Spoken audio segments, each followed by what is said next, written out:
कहत रही अनजान हो गईली, अब बात न होला दिलवा के मेहमान हो गईली।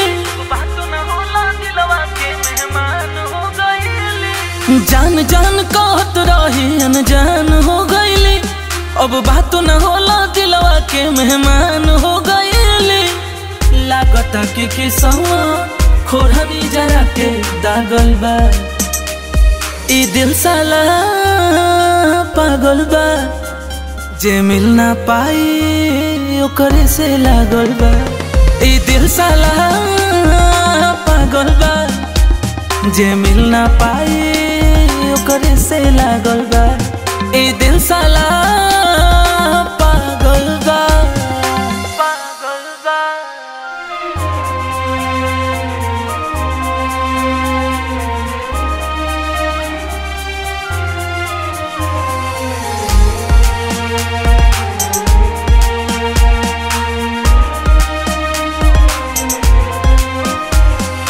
दर्द बढ़ता मरतानी, बिरह के आगे में जरतानी। दर्द है दिलवा के कैसे सही, सनम बेवफा बारी कैसे कहे। दिलवा से चैन अखिया से नींद भागल बा, ई दिल साला पागल बा। जे मिल ना पाई ओकरे से लागल बा, ई दिल साला पागल बा।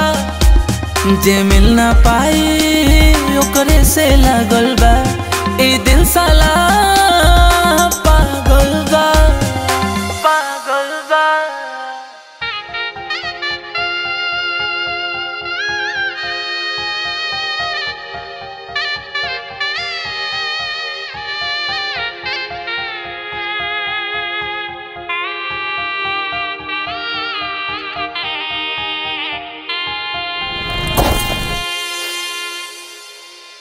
प्यार मोहब्बत बाटे धोखे, इतने कहो बिस्क न होखे।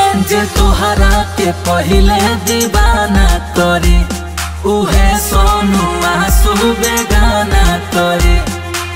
लागता कि गमई तोहफा सनम से मांगल बा, ई दिल साला पागल बा।